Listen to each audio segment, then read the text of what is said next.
We are studying the Bible, how we got it, why we can trust it, and we started out last week by just doing some of the basic stuff. We're working through handout A.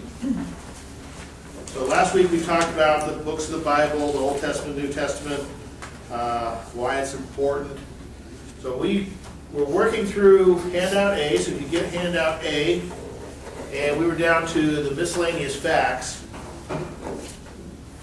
And one of the things about the ancient manuscripts is that they were written in all capital letters, no spaces. You couldn't go down to your local Staples and buy a box with reams of paper in it. Right? Paper, actually, oftentimes in this period, it was actually animal skin, was fairly rare.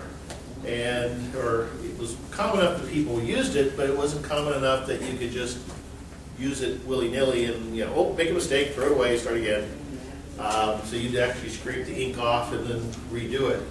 So they tried to make as best use of the materials as they could. And so the thing to do was to write all caps, and we didn't have the luxury of being able to put spaces or punctuation. That took up too much space, so they just wrote all caps straight across. Try and cram as much onto a page as they could. And so if you take a look here, this is a portion of 1 Timothy 3:16. And this wasn't too much of a problem because no one actually read these books anyway. What they would do is they would recite them.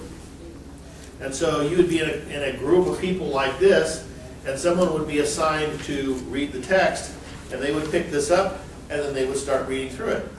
And they weren't really paying much attention to the words, they were just reading the syllables as they went across. So there was no real big deal. We come at this a couple of thousand years later, and we're looking at this, and now we have to look at that. You look at that top line, and it's kind of hard to make sense of.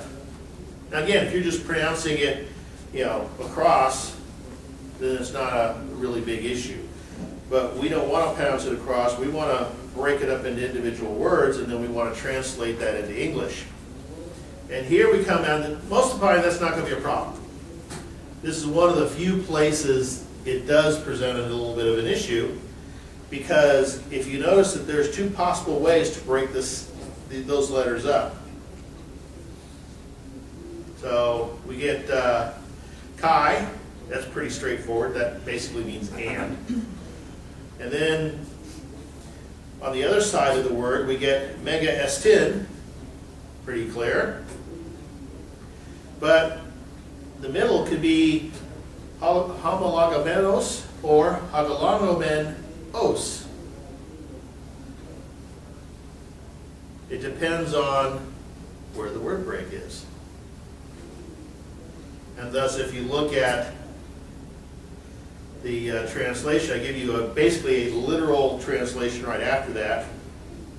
And unquestionably great is, or the second one, and we confess that great is.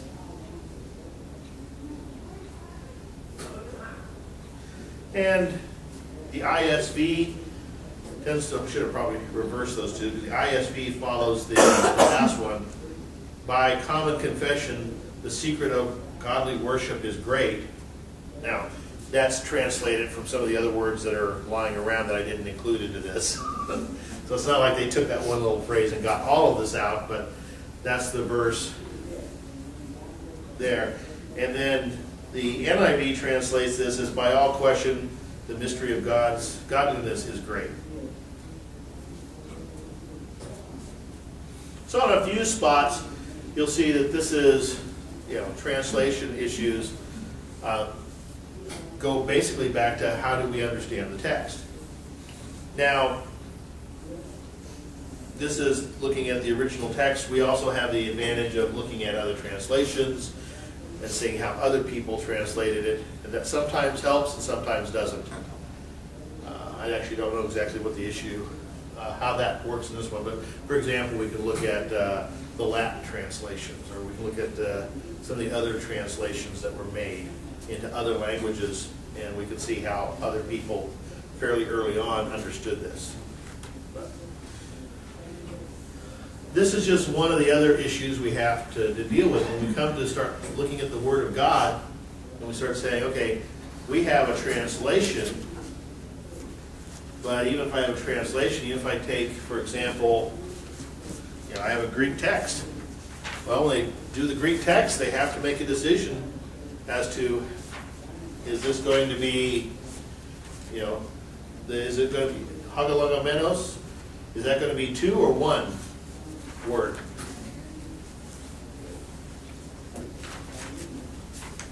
One of the other things to keep in mind is we talk about things like 1 Timothy 3:16, right?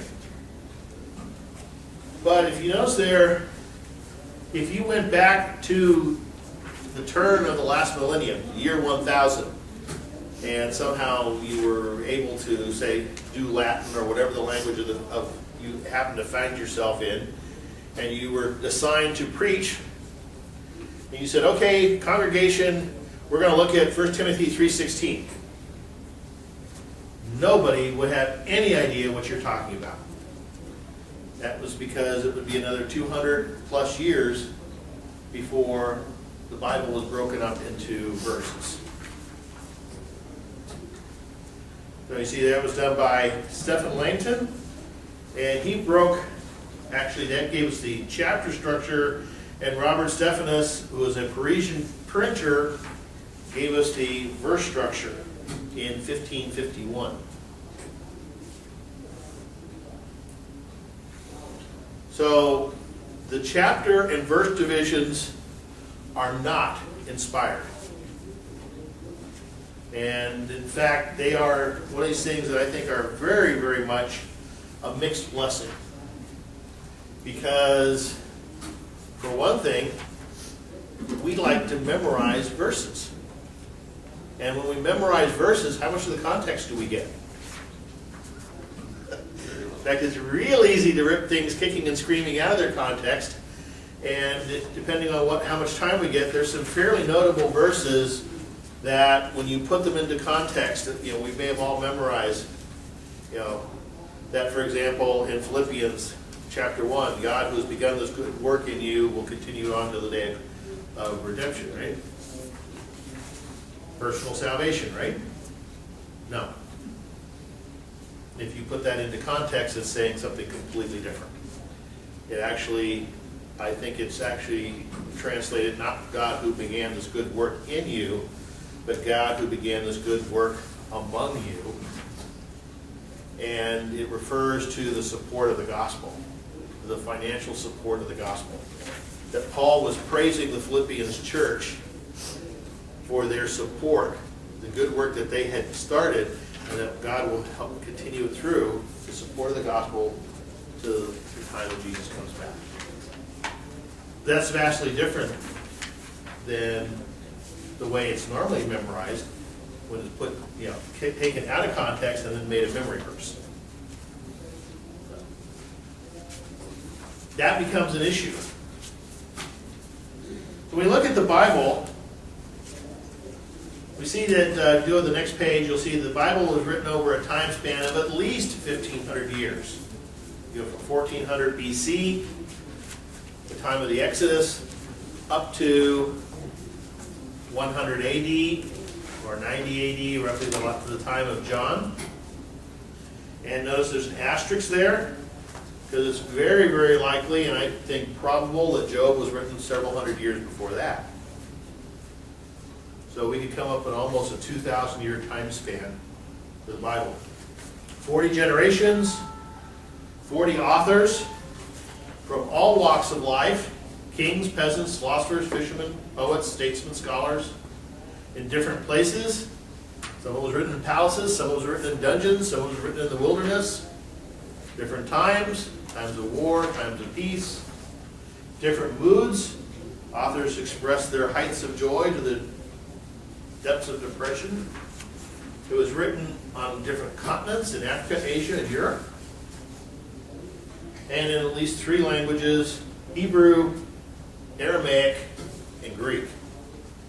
Most of it's Hebrew, the Old Testament, with some of the parts of Daniel being written in Aramaic. And then the New Testament was written all in Greek. As for the types of writings, you have history, such as the Book of Kings. You have biography, such as the Gospels. You have law, such as Leviticus. Poetry, such as Psalms, excuse me. Wisdom literature, such as Proverbs. Prophecies, such as Isaiah. Parables. Jesus taught a lot of parables. And then letters, such as 3 John, which we studied in the last class. Can we come to all of those different types of writing and approach them exactly the same? No. So when we begin to try and figure out what something is, we have to figure out the style of writing that it was done in.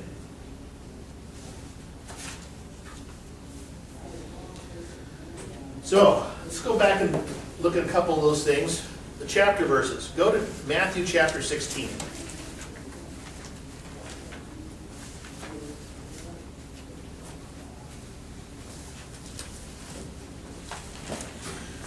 This is one of those places that critics like to go to.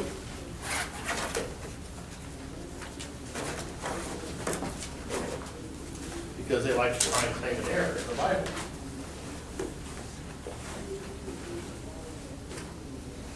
So, go to Matthew chapter 16, verse 28. It says, I tell you the truth, some who are standing here will not taste death before they see the Son of Man coming in his glory. Well, did these people die before the second coming? Is this an error in the Bible?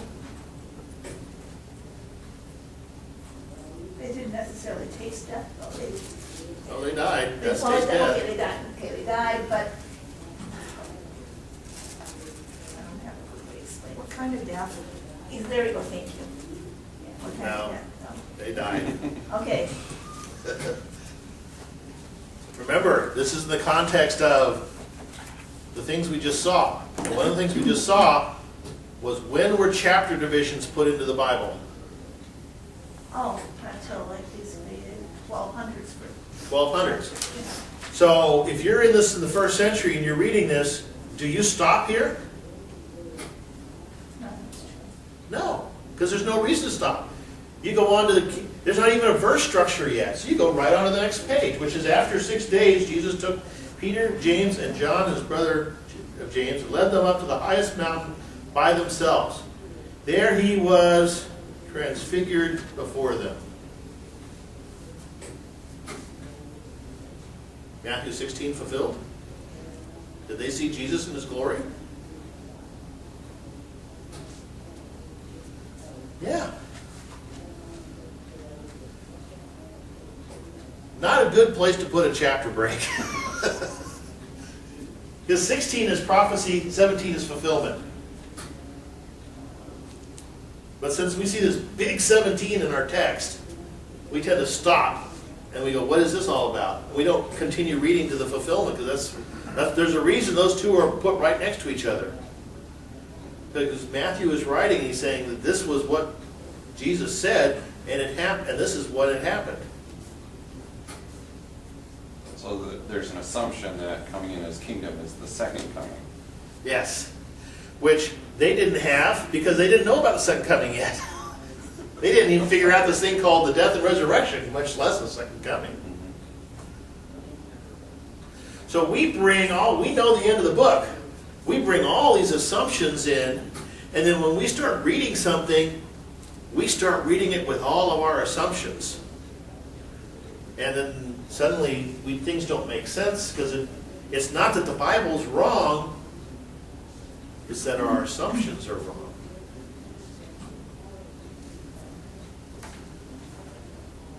Go to 1 Corinthians chapter 8. We saw when we went through through 1 John the importance of having a correct view of God.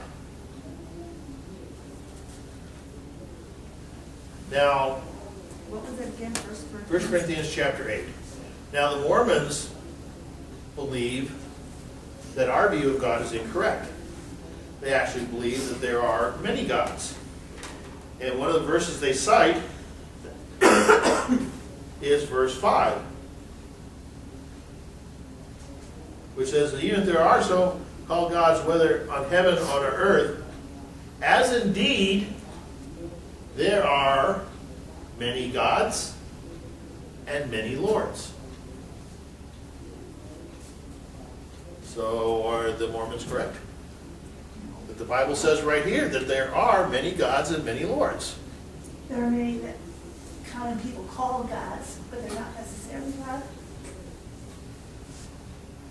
That's possible, but is that what Paul's saying? Because Paul just says, as indeed there are many gods and many lords. So again, this is a thing of verse structure. He's talking about Put this idols. What's that? They're talking about idols before that. I'm sorry. They're talking about idols. They're talking about idols before that, and if you go back to the beginning of this chapter 8, verse 1, now about food sacrificed to idols. Now, Paul is writing a letter to the Corinthians. They have asked him a series of questions, and he's answering these questions for them. He had finished up the previous question, so this is actually a pretty good place to put a chapter break. Finish the last question, chapter 8 begins a new question. So here the Stephen got the chapter break correct. Good place for it. Now we go in here. Now about food sacrificed to idols. We know that we all possess knowledge. Knowledge puffs up, but love builds up. Now, right off the bat, this doesn't make a lot of sense. But as we see this flow out, we'll see why Paul put this statement in there right at the beginning. Because there's actually two things going on here. One is this controversy about food sacrificed to idols. Now, Corinth was a place with lots of temples, and what did you do to sacrifice? You sacrificed your animals to the temple, right? To the gods in the temple. What did the temples do with all that meat? The priests certainly couldn't eat it all. Give it to the poor. No, they're not going to give things away, but they're going to sell it. And guess where you go to get the best prices on meat?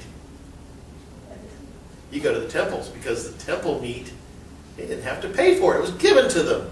So there's no markup. They got rid of the middleman, all that fun stuff. Cheap place to go get meat was the temple. You get the meat sacrificed to idols. Not only that, but they were the best meat. They get the best cuts. True, yeah. You don't give your mangy cow, you're not supposed to. You give your best cow. But can a Christian eat meat that's been sacrificed to an idol? I mean, we worship the true God. How can we eat this meat that's been sacrificed to an idol? That was the question that they asked.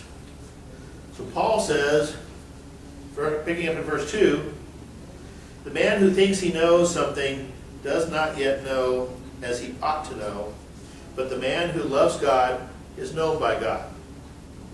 So then, about eating food sacrificed to idols.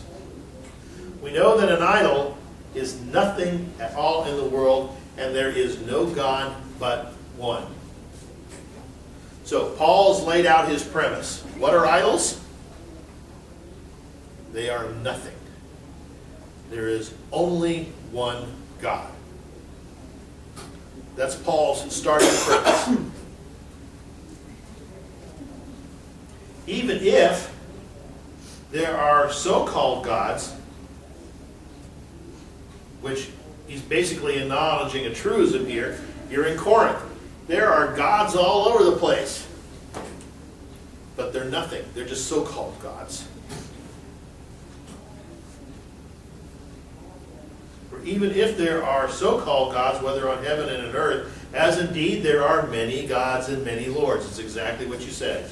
It's things that are called gods or things that are called lords.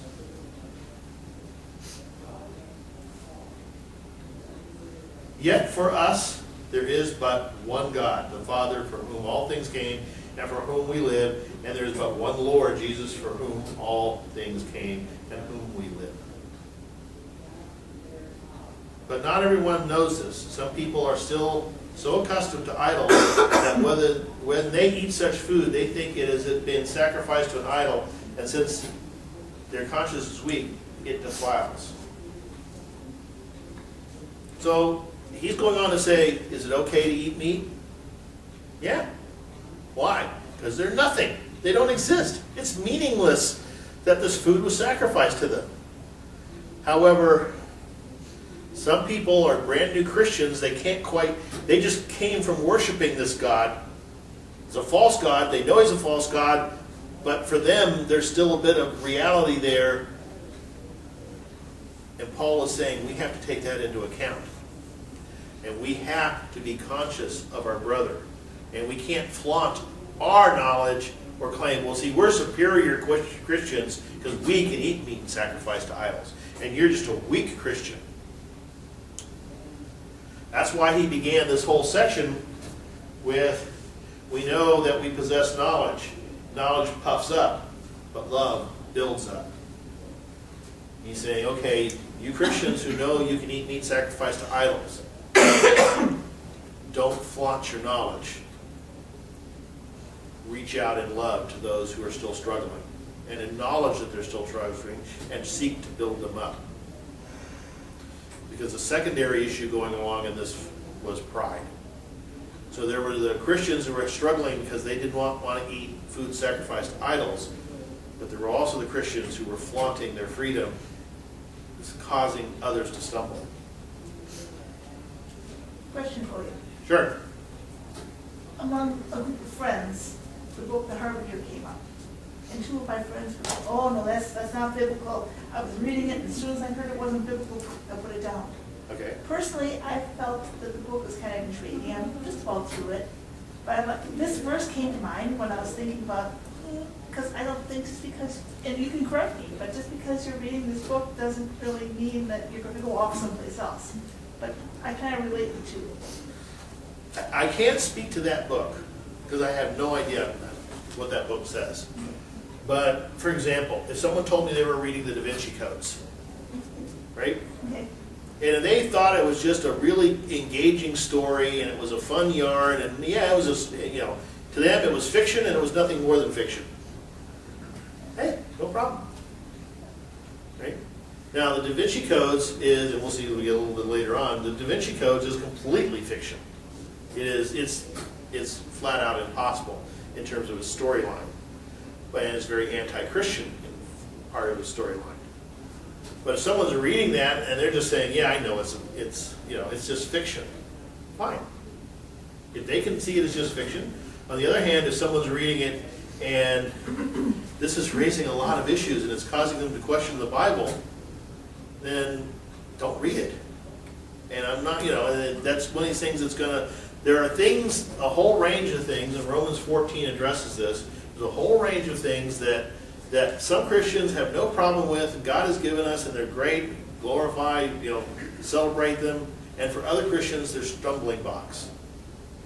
And God says, basically, rough translation, paraphrase of Romans 14 is, keep yourselves and stop bugging each other about it.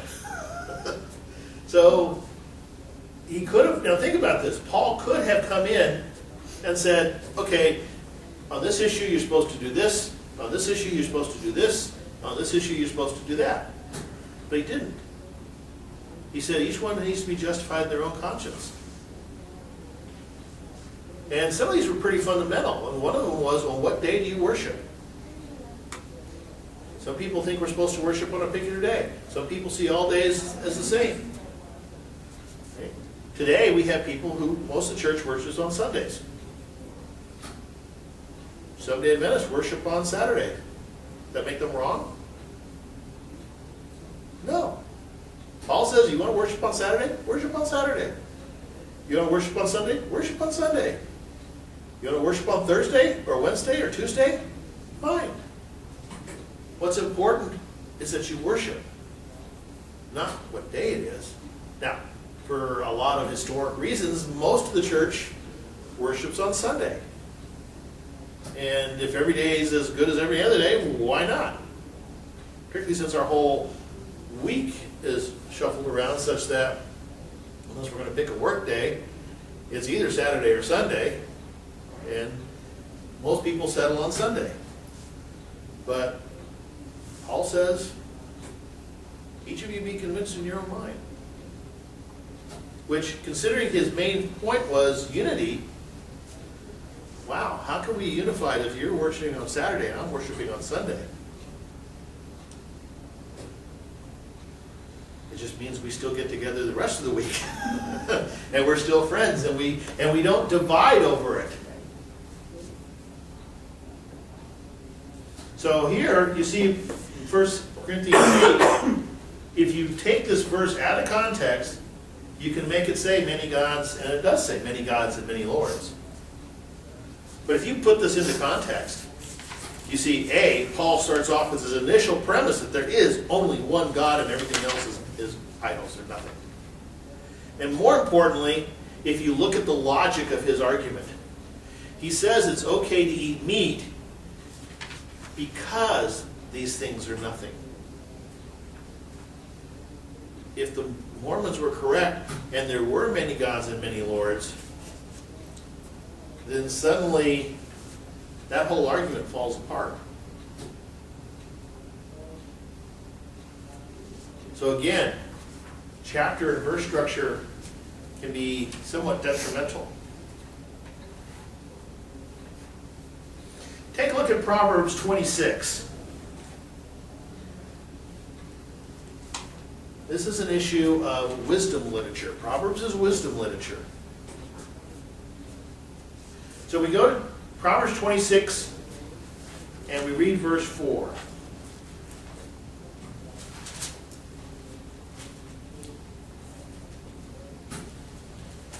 And that's a pretty straightforward verse.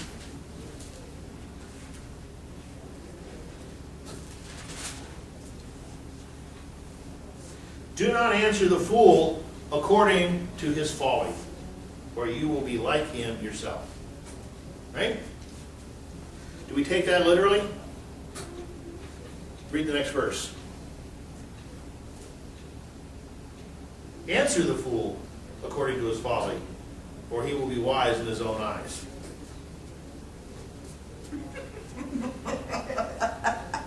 Do we still take it literally? Is this not a contradiction? This is important. This is where it's important to realize this is wisdom literature. Can you read both verses and see a lot of truth in both verses? Yeah. Can you take any verse and make it an absolute rule that will apply to every circumstance? No. When you read wisdom literature, you're not supposed to take wisdom literature as 100% rules that you can apply in every circumstance. These are things that you are to take and pull wisdom out of, to learn from, to become wise. And so you can look at these two verses, and even back to back, there's a lot of truth there. And did the original author write them back to back? Yep. Okay. And even if you would accept some of the, the idea that these were compilations of wisdom sayings, which they very well may be. It's very likely that the author of Proverbs didn't sit down and start Proverbs and think, what can I say about what's wise? Oh, I came up with a brilliant thought. And go to, another brilliant thought. He probably gathered together a lot of what was wisdom, and the inspiration came in as to what he accepted, what he didn't, and how he phrased them. So, But at least at some point, even if you believe this was just simply put together by an editor, someone had to put verse 4 and then verse 5. So you need to discern between, at one point, you don't stoop to the fool's level, or there's other times when you just expose him for his Yeah. So stupidity. as a general rule, you say you do answer them, but you don't go tit for tat. You know, you don't want to let them go off thinking that they're, you know, whatever they're saying is actually wise, but you don't want to get dragged into a, you know, point-counterpoint discussion, because that's not going to go anywhere.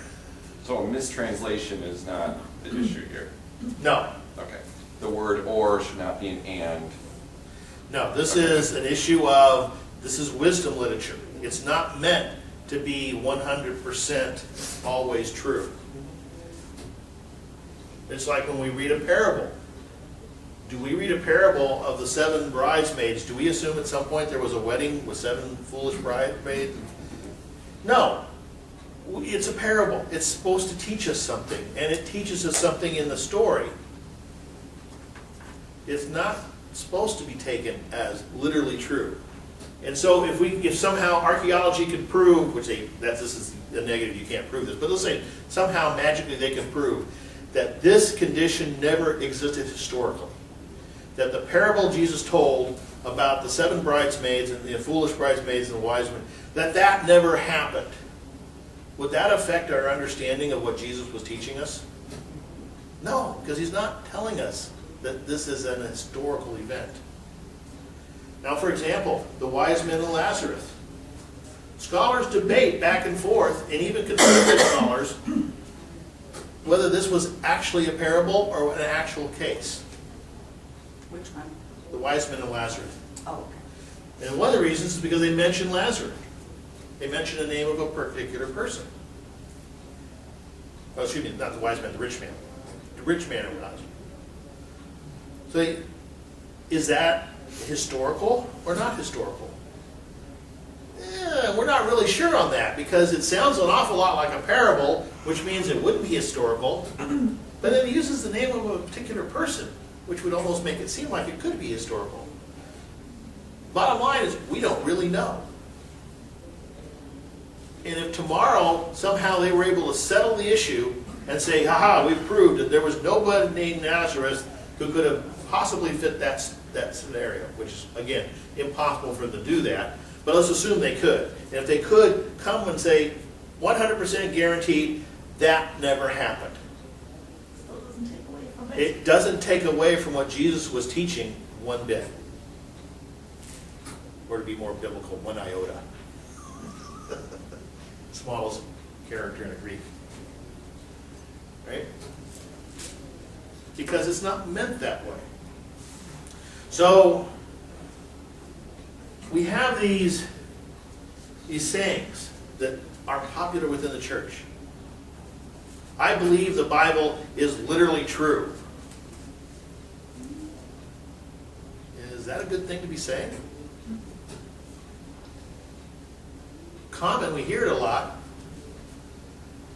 But do we believe the Bible? It's too general, because you have to be discerning as to which sections. Is it story? Is it the parable? Yeah, you've got to be a little bit more discerning. And for example, let's go to Matthew chapter 18. And in the context, is the Bible literally true?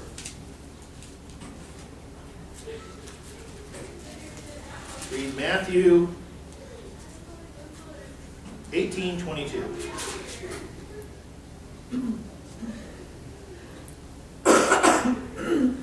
This is when Peter came and asked about forgiveness. He says, I tell you, not 70 times, but 77 times.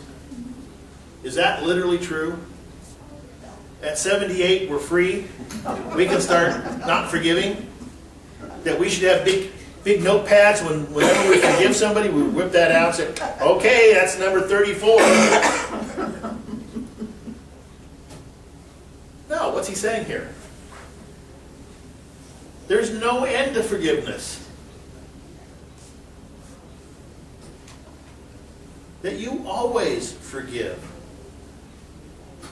Not 77 times and your commitment's finished, but you always forgive. So when we say the Bible's literally true, we have to be very careful. In fact, I don't ever say that, except when I'm teaching this class, that the Bible's literally true. Rather, I think we need to be a little bit more refined and say something, I usually say something along the lines that I believe the Bible is completely true in what it says. And if someone wants to expand on that, I expand by saying you have to take into account the types of writings. Who is saying what? A number of supposed contradictions in the Bible that we'll look at a little bit later on come because if you don't pay attention to who is speaking and you take what they're saying as true, when in reality they're lying, it presents a contradiction. Because the Bible faithfully records the lies told by people.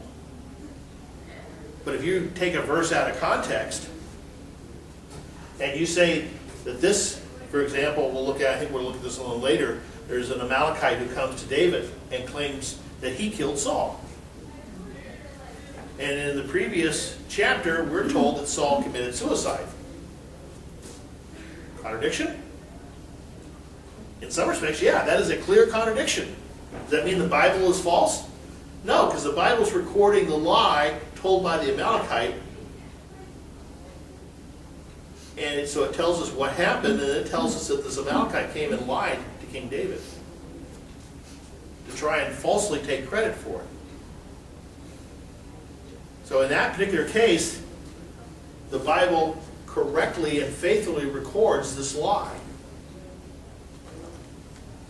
But if we don't pay attention to what's going on and we just take his statement and compare it to the statement made by the Bible and jam those two together, and we can say, see, here the Bible says Saul committed suicide, here it says an Amalekite killed him, both cannot be true. So again, we have to be very careful how we say that we believe the Bible to be correct. One more time, would you say your original statement? If somebody asks you, do you think the Bible... I believe the Bible is faithful and true in everything that it intends to say.